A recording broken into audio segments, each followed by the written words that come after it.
نبی پاک صلی اللہ علیہ وآلہ وسلم کا دنیا سے پردہ فرما جانے کا وقت قریب آیا تو آپ نے حکم جاری فرمایا کہ تمام لوگوں کو مسجد نبوی میں اکٹھا کیا جائے۔ حکم کی تعمیل ہوئی اور مجمع سج گیا، اور جب آپ اپنے حجرہ مبارک سے باہر تشریف لائے تو بظاہر آپ کو دو لوگ سہارا دیتے ہوئے ممبر تک لے کر آئے۔ آپ ممبر پر تشریف فرما ہوئے اور آپ نے مجمع کی طرف نظر دوڑائی، اور جب آپ بات کرنا شروع ہوئے تو آپ کے ہاتھ مبارک کانپتے تھے، شدید علالت تھی، بہت زیادہ بخار تھا۔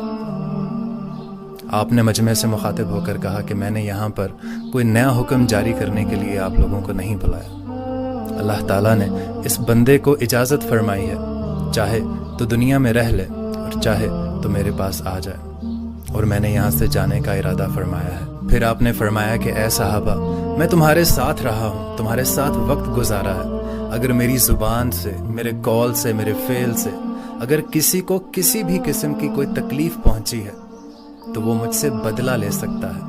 آپ نے یہ نہیں فرمایا کہ مجھے معاف کر دے۔ جمہوریت کا دور تھا، ایک صحابی اٹھ کھڑے ہوئے جن کا نام تھا حضرت آکاشا، بوڑھے صحابی تھے۔ عرض کرنے لگے، یا رسول اللہ، جنگ کا ماحول تھا، آپ صفے درست فرما رہے تھے، آپ نے میری ننگی پشت پر ایک درہ مارا تھا، مجھے بدلہ چاہیے۔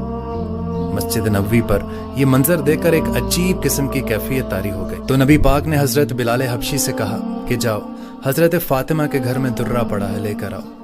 حضرت بلال حبشی اٹھے بوجھل دل سے، حضرت فاطمہ کا دروازہ کھٹکھٹایا اور کہا کہ نبی پاک درہ مانگ رہے ہیں۔ حضرت فاطمہ کہنے لگیں، کوئی جنگ کا ماحول نہیں ہے، کوئی قیدی نہیں ہے، درہ کس سلسلے میں چاہیے؟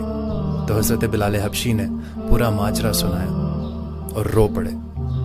تو حضرت فاطمہ کہنے لگیں کہ میرے یہ دو بیٹے ہیں، انہیں ساتھ لے جاؤ اور آکاشا سے کہو کہ انہیں 100 درے مارے، لیکن نبی پاک کو کچھ نہ کہے۔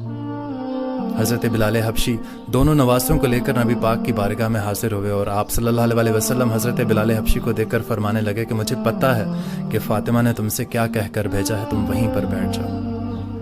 آکاشا کو درہ دیا گیا۔ آکاشا درہ مارنے کے لیے آگے بڑھا تو اسے محسوس ہوا کہ پیروں کو کسی نے ہاتھ لگا کے روکا ہے۔ وہ حضرت ابو بکر صدیق تھے۔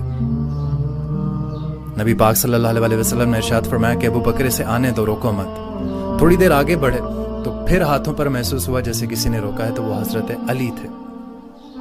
نبی پاک نے پھر ارشاد فرمایا کہ علی، اسے آنے دو۔